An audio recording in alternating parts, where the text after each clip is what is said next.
Hi, I'm Jim Ward of the Middle Country Public Library, and I'd like to welcome you to another episode in our History Bites series. Today we will discuss the siege and Battle of Vicksburg along the Mississippi River during the American Civil War. After the spring of 1862, when the Confederates lost Fort Henry, Fort Donelson, and Memphis in Tennessee, and New Orleans in Louisiana, Vicksburg became the key remaining point of their defense of the Mississippi River.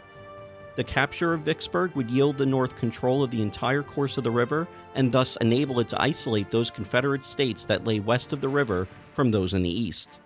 Vicksburg was ideally suited for defensive purposes, however. It was situated on high bluffs along the river and was protected on the north by a maze of swampy bayous. The Confederates' batteries on the bluffs could outgun any Union ships on the river. President Lincoln famously remarked, quote, "See what a lot of land these fellows hold, of which Vicksburg is the key. The war can never be brought to a close until that key is in our pocket."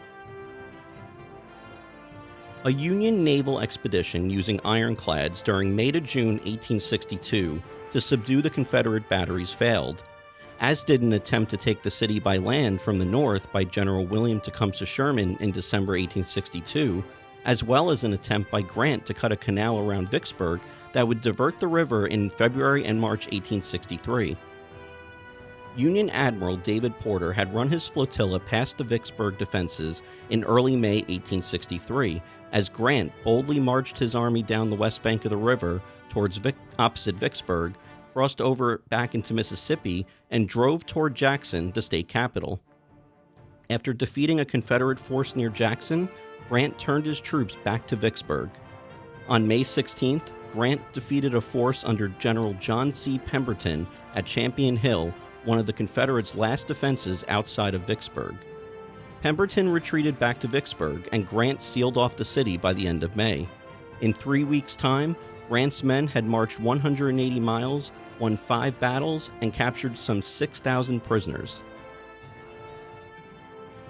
Vicksburg's commander, General John C. Pemberton, led his forces out in an effort to link up with Johnston, but met Grant moving westward and was forced to return to the city. On May 18, 1863, Grant arrived in the rear of Vicksburg, within which Pemberton's 30,000 troops were isolated. Grant made some attacks after bottling up Vicksburg, but found the Confederates well entrenched.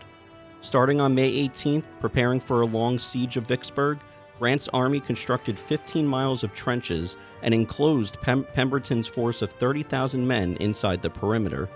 It was only a matter of time before Grant, with 70,000 troops, captured Vicksburg.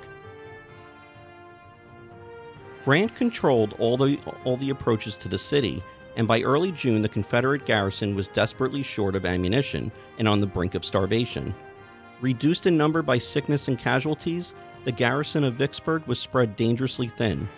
Civilians were hard hit, with many forced to live in crudely dug caves due to the heavy shelling. On June 25th, following Grant's orders to dig tunnels and set explosives under the Confederate works, Union sappers detonated a mine with 2,200 pounds of black powder, causing a huge explosion. After more than 20 hours of hand-to-hand fighting in the 12-foot deep crater left by the blast, Union regiments were unable to advance and withdrew back to their lines. The siege continued. With the situation dire for the Confederates, Grant and Pemberton met between their lines. Grant insisted on an unconditional surrender, but Pemberton refused. Later that night, Grant reconsidered and offered to parole the Confederate defenders. After holding out for 47 days, Pemberton surrendered on July 4, 1863, Independence Day. At 10 a.m. on Independence Day, some 29,000 Confederates marched out of their lines, stacked their rifles, and furled their flags. With Vicksburg in Union hands and the Mississippi in their control, Lincoln had great cause for optimism. On July 7, 1863, 3 days after the fall of Vicksburg and 4 after a victory at Gettysburg, the President wrote to his General-in-Chief, quote, "Major General Halleck, we have certain information that Vicksburg surrendered to General Grant on the 4th of July. Now, if General Meade can complete his work so gloriously prosecuted thus far, by the literal or substantial destruction of Lee's army, the rebellion will be over.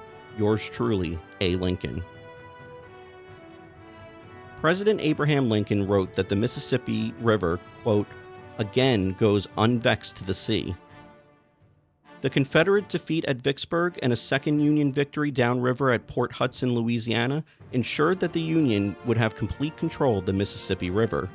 The victory at Gettysburg, along with the surrender of Vicksburg, became a turning point in the American Civil War.